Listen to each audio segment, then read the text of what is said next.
Halo guys, gua Vincent. Dan di video kali ini gue membahas tentang keuangan yang katanya membosankan. Pasti udah pernah denger lah, kalau keuangan itu ngebosenin, boring, isinya angka semua gitu. Bah, udah kayak matematika aja ya. Ya bisa dibilang gitu.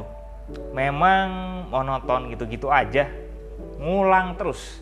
Emang sih, kalau udah ngomongin keuangan, pada ujung-ujungnya hitung-hitungan. Pasti kita bakal ngitung. Ya mau gimana lagi, namanya juga trade off. Kalau kita mau kaya atau minimal aman secara keuangan, ya mau nggak mau kita harus belajar memahami keuangan. Harus mau ngitung. Paling nggak buat keuangan pribadi dulu lah, itu yang paling minimal. Pasti mesti ngitung lah. Menurut KBBI, bosan itu adalah sudah tidak suka lagi karena sudah terlalu sering atau banyak daya jemu lah. Semoga kalian nggak bosan dulu sama keuangan dan video ini ya. Karena mungkin udah banyak yang enak sama hitungannya. Ya hitung-hitungan pasti nggak enak lah, banyak yang nggak suka gitu mungkin. Terus kenapa sih banyak orang yang bosan sama keuangan? Kadang udah takut duluan gitu pas denger, wih keuangan. Udah takut dulu, udah nggak happy. Kalau dengar kata uang sih gue yakin kebanyakan dari kalian pasti happy lah. Ya nggak, namanya juga uang, dapet uang gitu. Kompas.com pernah bilang kalau sebagian besar orang tidak suka mengatur keuangan. Yang muncul di pikiran mereka adalah mengatur keuangan itu membosankan.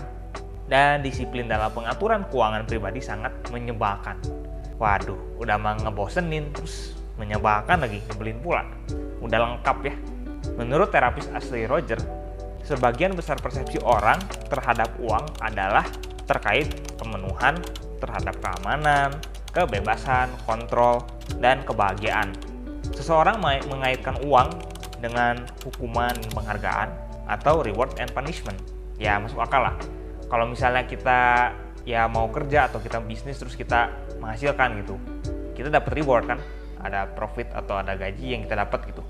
Tapi kalau misalnya kita rugi, ya ada hukumannya. Ya namanya rugi, kita hilang uang atau kinerja kita selama kerja kurang bagus. Dan itu sebenarnya udah menggambarkan bahwa ada namanya reward and punishment. Dan seringkali orang tuh melihatnya kayak gitu menurut terapis tersebut. Gue juga pernah bahas di salah satu video gue kalau buat sebagian orang, uang adalah hal terpenting karena membuat mereka punya rasa aman. Di sini aja Kompas.com bilang, kalau memiliki uang untuk pensiun berarti aman. Kalau tidak punya cukup uang untuk membayar tagihan, itu yang membuat panik dan merasa nggak aman. Iyalah, namanya orang yang bisa bayar sesuatu pasti ada rasa panik lah. Wajar-wajar aja. Memiliki gaji yang bagus dan mobil itu berarti sukses. Nah ini contohnya menarik ya.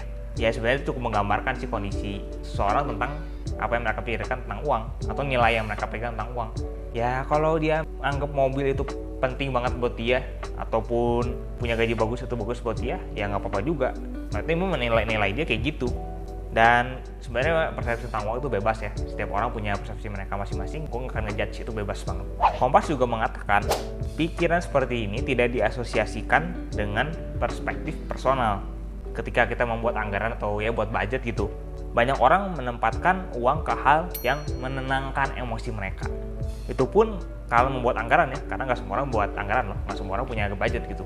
Dan masalahnya tadi itu adalah emosional. Dan ya kadang-kadang kita kan merasa aman kan, itu feeling gitu, merasa aman di sini. Tapi mungkin apa yang kita pikirkan, apa yang otak kita pikirkan secara rasional mungkin beda. Nah itu mungkin yang jadi perbedaan utamanya. Rogers juga mengatakan bila uang tidak disalurkan ke hal yang menenangkan kita, ya ke hal yang menenangkan itu, kecemasan pun meningkat tadi, nggak merasa aman, cemas gitu. Di sini gue jadi melihat perbedaan tentang keuangan, lebih tepatnya mengatur uang dan uang itu sendiri sebagai benda. Itu dua hal yang berbeda. Ya udah jelas lah ya. Banyak orang yang bosan mengatur uang dan membahas keuangan. Ngaturnya itu yang membosankan. Tapi seringkali kalau udah ngomongin uang ya mereka seneng, happy gitu.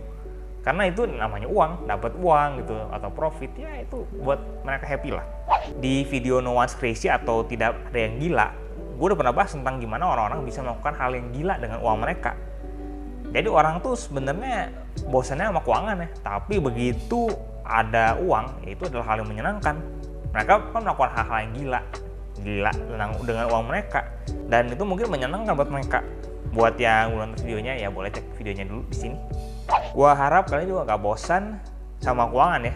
Ingat loh, kalau keuangan dan uang itu adalah dua hal yang berbeda gitu. tapi menentukan realita uang kalian. Apa yang akan terjadi dengan kalian kalau kalian megang uang. Ya, gimana menurut kalian? Apa kalian setuju kalau keuangan itu membosankan? Coba komen di bawah. By the way, gue bakal bahas tentang emosi dan uang di video selanjutnya. Jadi tunggu aja ya. Oke, sekian video dari gue. Thank you for watching. Kita ketemu lagi di video selanjutnya.